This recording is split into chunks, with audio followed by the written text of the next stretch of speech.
Our nursing curriculum is going to be for Southern Horizon University. My program is a 4-year integrated baccalaureate program divided into semesters. The nursing concepts will progress from lower to more complex in an articulated format, and they will be integrated throughout the curriculum. The program delivery model is going to be combining traditional face-to-face delivery methods with distance delivery, specifically online instruction, with material being communicated through a learning management system like Blackboard.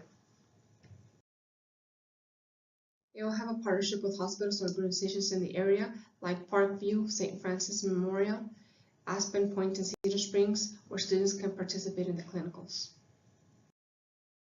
The main philosophy is going to be progressivism, which uses the scientific method, active learning, and critical inquiry. It focuses on teaching the student growth, teaching students to learn to think. Activities will require involvement in problem solving, shared decision making, reflection, and divergent thinking. It will have some aspects of essentialism seen in courses like physiology and psychology, which are the essential basis for nursing practice, and some reconstructivism, which is seen in courses of ethics, community health promotion, that exposes the student to controversial social problems and search for solutions to improve society. The learning theories that will be included are cognitism and experiential learning. The cognitive theories, they promote thinking and problem solving with active participation, and the experiential learning focuses on concrete concepts like doing, thinking, redoing, that is seen in laboratory skills. It's going to use a mixture of the traditional and contemporary nursing strategies. The focus is going to be on the outcome approach, identifying the outcomes the students are required to demonstrate and shape the other concepts around these outcomes. This method usually establishes a foundation concepts and abilities that students will master early on during the nursing program and that they have to carry into subsequent courses. It is also going to organize concepts in a simple to complex model using the medical model.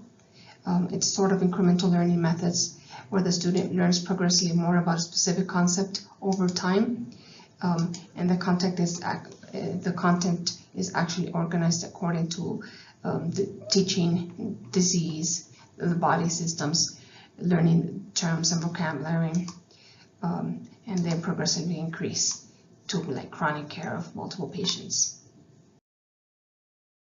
The courses will be sequenced using a mixed pattern, with each part of the curriculum likely having different pattern.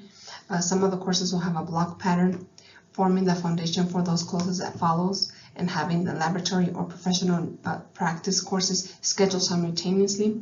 Others will have an immersion residency pattern where the students is expected to participate in intensive professional nursing practice experiences.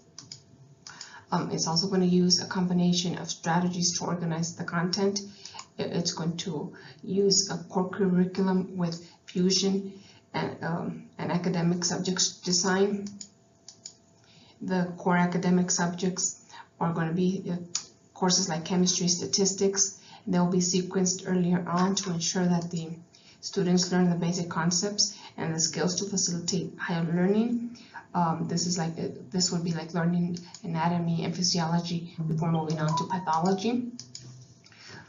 Core courses are communication courses, English courses. They will be introduced earlier on, and this is where the student gains the necessary oral and written skills to be able to communicate in practice.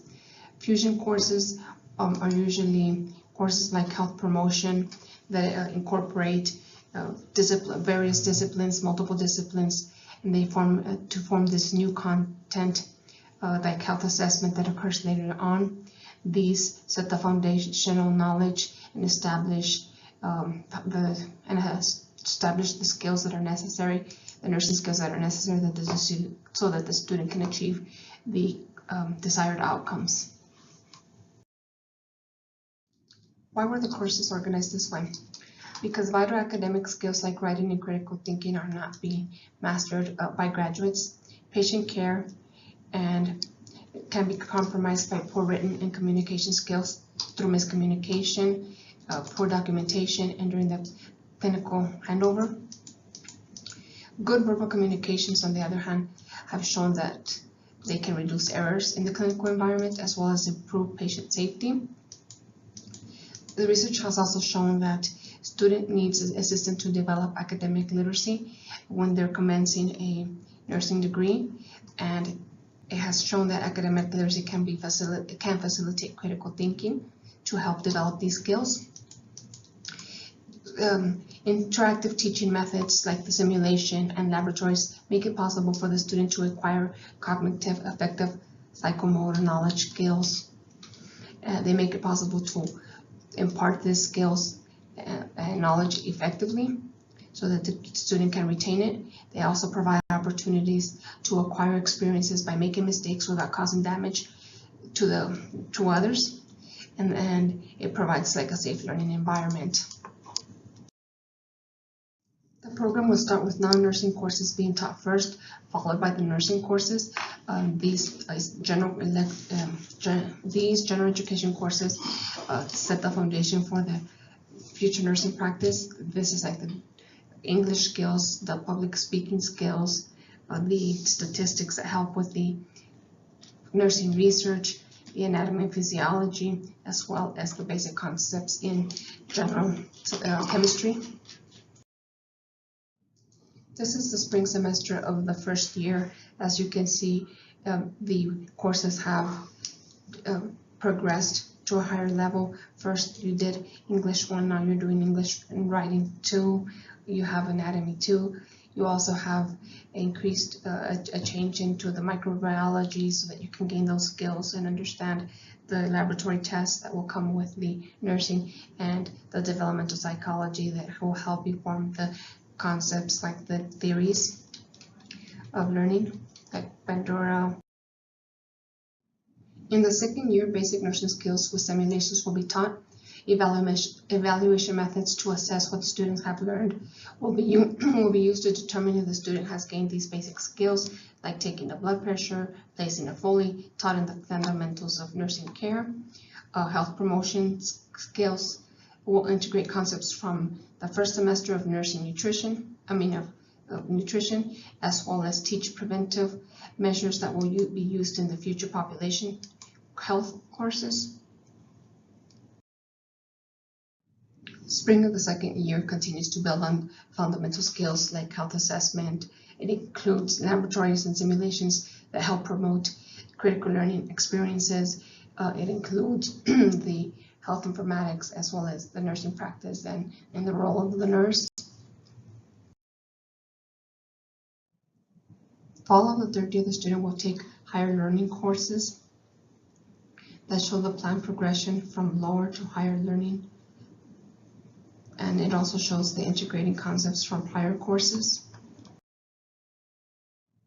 As mentioned before, the program progresses in difficulty. For example, the prior semester, the student was expected to have nursing care of adults 1, and they might first address acute condition, then it might progress more to acute conditions in nursing care of adults 2, or caring for the aggregate group, which is seen in the community population, which also integrates the health promotion concepts, pharmacology, and uses the principles of math in the farm math during the calculations.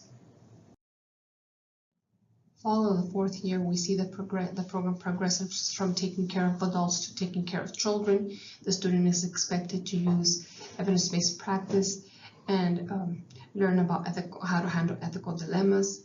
The student is given opportunities to immerse themselves in the clinical setting, and as well as laboratory courses where simulations continue to be used to achieve the desired student outcomes and gain those critical learning skills. The nursing education courses of the spring of the fourth year, show that the program first addressed the individual, then it progressed to the care of the families. It also requires additional nursing practice in the clinical setting, where the student is expected to demonstrate a comprehension of both the basic and advanced nursing knowledge and skills, showing that it has progressed to higher learning, more difficult tasks and expectations. My student learning outcomes are that the graduates will display novice professional nursing leadership qualities that promote quality and safe patient care. They will demonstrate caring through advocacy for the patient by providing compassionate care based on respecting the patient and their preferences, their values, and their needs. They will engage in effective communication and collaborate with inter and interdisciplinary teams across a variety of contexts so that they can ensure that the patient is being taken care of properly. They will also engage in effective communication. They will also use nursing judgment appropriately based on the current best evidence to ensure the optimal outcomes for patient and families. These are some of my references that I've used showing the importance of the simulation in the nursing program, as well as the importance of critical thinking and academic writing skills. And these are also my references, including our book, as well as other literature reviews on what is important in the nursing curriculum.